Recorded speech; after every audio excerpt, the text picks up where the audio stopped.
Let's get ready to go. Time to bring the action. You betcha. The action like nowhere else at a track like nowhere else. This is Talladega. This is the YellaWood 500. Let's go.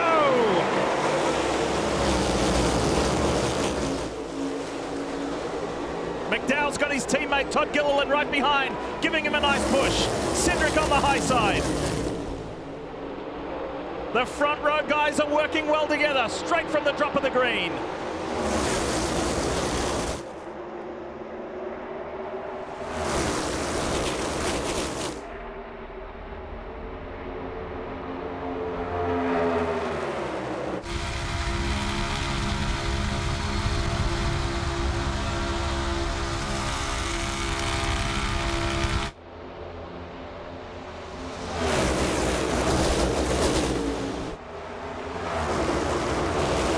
You can already see toward the back of the pack, some drivers are trying to make that outside line work 3 wide.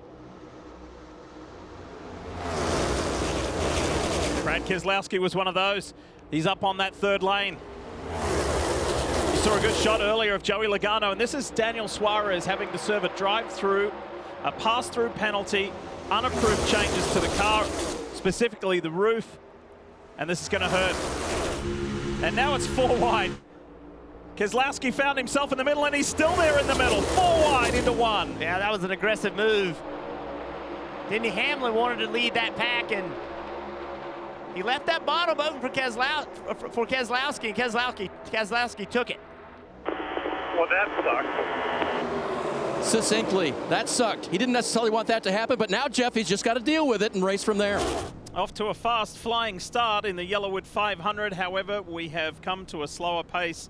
The first caution of the day, and it involves Trackhouse Racing's Daniel Suarez, the driver who had to serve a penalty, do a pass through, and then the pack caught him, Jeff. He did, Pat. He did. The pack caught him, and instead of just going to the top or the bottom, he decided to try to go to the middle. He was trying to catch the pack so that he didn't lose it, so he didn't get lapped again. But watch right here. Everybody's getting by him. He tries to move up. And when he does, there's the 78 of BJ McLeod, and he ends up spinning himself out.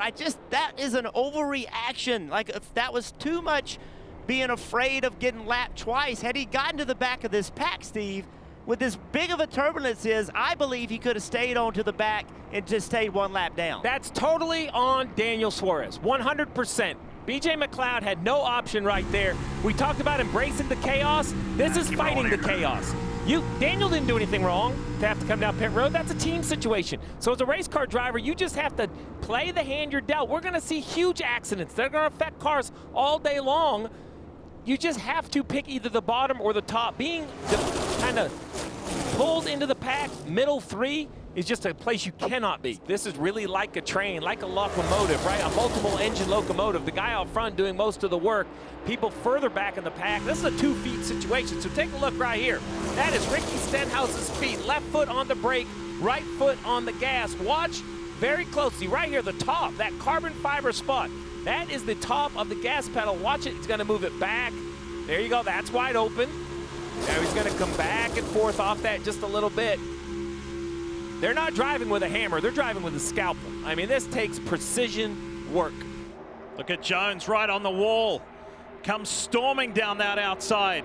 4 wide, Reddick and Gibbs in the middle. Gregson down on the low side. Eric Jones up high in that green, white, and pink 43. The challenge for 4 wide is not only space, but definition of lines. You see the white dotted lines. 3 wide, I think the drivers have a very clear feeling where the bottom, middle, top is. But when 3 turns to 4, now all of a sudden the white lines aren't a very good reference. Where is the 3rd lane versus the 4th lane? I mean, this is crazy. They've been 4 wide lap after lap. I mean, if you're a playoff driver, you have to be terrified, right? If something happens at the front of this pack and you're in it, how in the world are you going to miss it? This is some separation, Stevie. Some others have decided to get out of it. They're saying, I don't want any part of this. Yeah, I'm not sure that view back there is any different. You look ahead and you say, 4 wide, 7 deep. Is this really a mess I want to get into? I mean, it looks like a formation lap. It doesn't appear that this could possibly be a group of cars going nearly 200 miles an hour. That's going to be the same move for Denny Hamlin right here. Push the one car out until you're clear. See if you can switch lanes. He's looking for the 5 does it. He switches lanes. Oh, Larson trying to get in front of Bowman. Oh, the teammates, it got close. It got really close. Who's going to get in behind Larson? Gibbs may be hung out here. Oh, I think it's Hamlin. I think Hamlin is going to be the one with no help. Yeah, teammate, the 20 car to the 54. No help. Here comes Larson. No help. On Chastain, and Bowman on that inside line. Hamlin gets back in line. 4 wide has become 2. And Ricky Stenhouse Jr. leads Kyle Larson.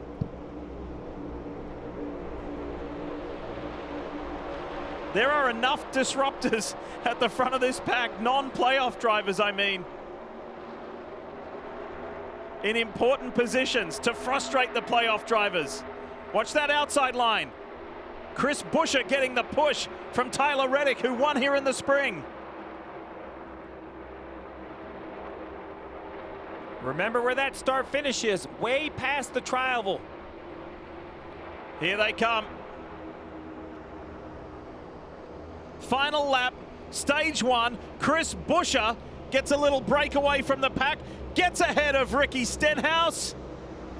And Chris Buescher will win stage 1 here at Talladega. That's some crazy racing. How about Rick Ware Racing at the front with Corey LaJoie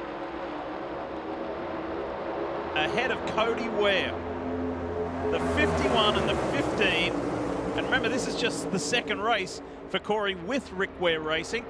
You see the throttle usage top and bottom, and here they come. Marty talked about it, a wave to pit road. A little broken up. Not everybody got here. A couple guys made a mistake. Now we see the next 2 pit that missed it last time. Yeah, that is, now you've had a slow lap, missed it, and now you have to pit. So you're going to have a caution. You can see them just carrying a lot of speed. And here's the view of Brad Keselowski. There you go. Just trying to carry too much speed. And they're still trying to sort it out. And what this is going to do is going to make this pack is now going to get slower. 3 wide does not have the energy. Some are pitting. That's going to get it back to 2 wide. So now is oh no! Martin Truex Jr. spun around on pit entry. He's going to back up. No damage. But now they're going to have to change tires on the 19. I would imagine after that long slide. Let's have another look. Look to the right-hand side of your screen. The bright orange and black machine of Martin Truex Jr. spinning on entry. That's what I'm talking about. That's one of the most experienced race car drivers we have in the field. And you can see it just locks the rear brakes up. And now around it goes. No practice this weekend. Just 1 lap of qualifying, so you don't really get the practice you would have years past of coming on pit road. I want to say thanks to Traveller Whiskey. Look at these images, and look at Ryan Blaney go. His teammate Austin Cindric pulls up in front of him. A lot of trust right there. And still backs up. Yeah, but what happened behind it, Steve, was impressive that they all worked that out. I didn't mean to step on you, but I was waiting for the wreck because the 1 hit the 48, the 5, the 22. I thought we were getting ready to have that big wreck. Come on, Stevie, optimism. Optimism. You come here enough, you don't come with optimism. I can assure you. Tight moments here for the 99 team if they can get this free pass. Yeah, he's going to have to go because look behind him. Right there, that pack of 4. In that pack is Anthony Alfredo, and that is who he's racing in that 62 car to try to stay the first car 1 lap down. And those 4 cars together, Steve, should be making a lot more pace. What's AJ going to do in that Strive Chevrolet? What a daunting sight this is. But the veteran knows how to handle it, and the pain will be over shortly. The pack should be clear shortly. And look at that Lucas Chevy for RCR and Kyle Busch. It's been strong again, which has been the storyline post the Olympic break. Here comes the pack into the tri-oval. Who's going to grab the points? Logano pulls out of the line. He's going for it. So too is Larson. Here comes Joey Logano with a big stomp. Boom! Ryan Blaney at the end of stage 2. Ross Chastain as well. The reigning Cup Series champ has a big one right on the line at the end of the second stage. That is huge right there. That has major consequences to the playoffs.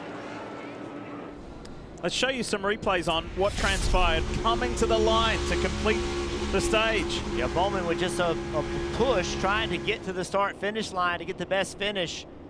And the cars get very light in the tri-oval.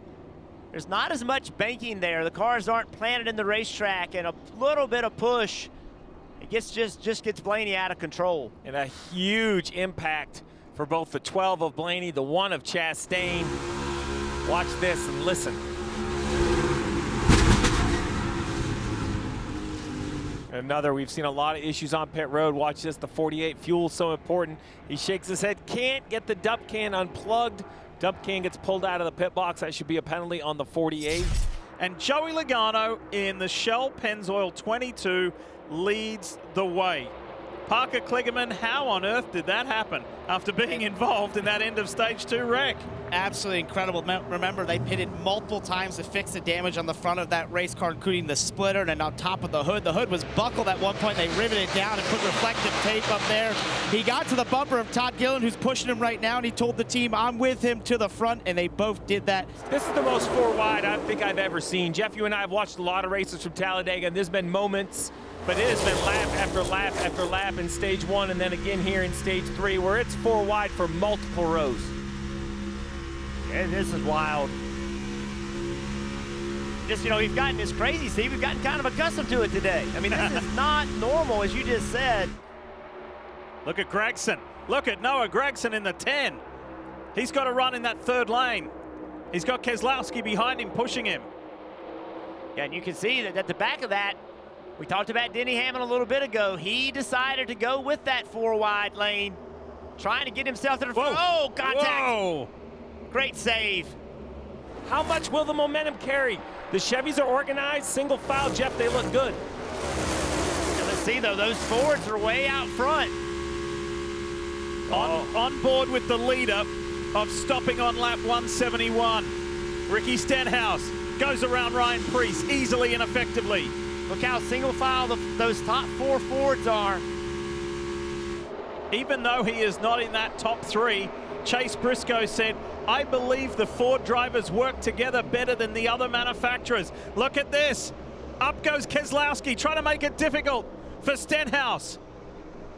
Cindric still leads. Elliott tucks in behind Ricky Stenhouse Jr. Ford versus Chevrolet. 4 Fords on the bottom, 3 Chevrolets on the outside. 38 car. Remember, he served a penalty. They're going to try to get around him. Todd's going to probably stay right to the bottom. This late in the race is no need in playing games with this. This is what happened to A.J. Allmendinger earlier. And look at that. Look at the speed of the pack. Here we go. Cindric's gone. So too is Logano. Harrison Burton's in there. LaJoy. The whole field. My goodness. Something stacked everybody up on the front 2 rows. The pushes got, something happened to slow them down. Look at this mess. With 5 to go, we got this far. Logano's in it. Right there. The 2 got so far out in front of the 6, and then with all the pushing and shoving, when he got to the 2 car, he was going so fast. Right here, boom, and around he goes. He got there, and he was also kind of moving from right to left. He wasn't, you know, it happened so quick. Look at the push. But this is what I saw. That's the pushing, right. And the 22 is getting pushed by the 21. Right. The 21 was getting pushed by the car behind him. It all happened, Dick, because the 2 got out so far. And that got mixed up when they passed the lap car of Gilliland. Yeah. That changed the energy of the pack. That was a big hit to the left side of the 47. Unbelievable, the 47 was able to keep it straight. If we watch that again, watch this 2 car right here. Gets pushed, bang, right off the 47. Stenhouse is able to keep it straight. Look at the 9, Chase Elliott, big impact. Let's go! Who's got the magic on the big track?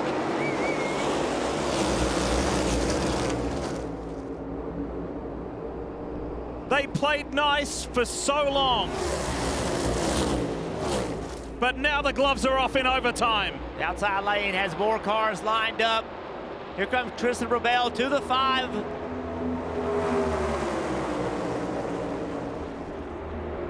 Look at Kyle Busch, that blue 8 on the top line. Doing what he can. Eric Jones in the pink and white car in the mix. Keselowski on the low line. Both front rows got separated from each other. Now they're trying to get hooked back up. The driver of car number 6 has won here 6 times. Stenhouse is fighting back on the outside. Van Gisbergen goes really wide and high. White flag out. Next flag will end the race. Kyle Busch to the outside. Overtime presented by Credit One Bank. Who's got the magic in these final 2.5 miles?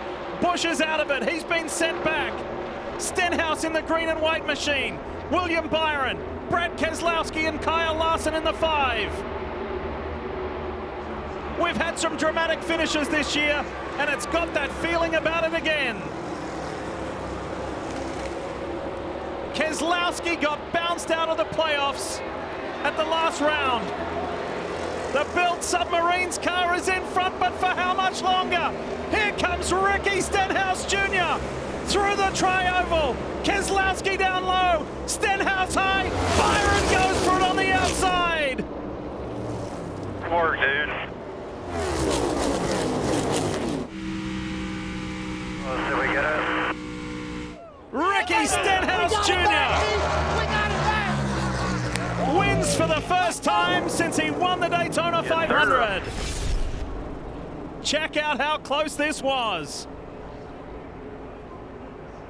Wow.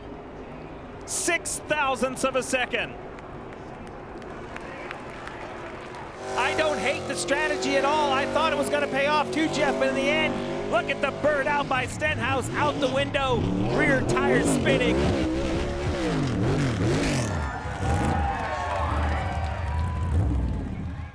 Hi, I'm Parker Kligerman. For more access like this from Pit Road, be sure to click and subscribe to the Motorsports on NBC YouTube channel.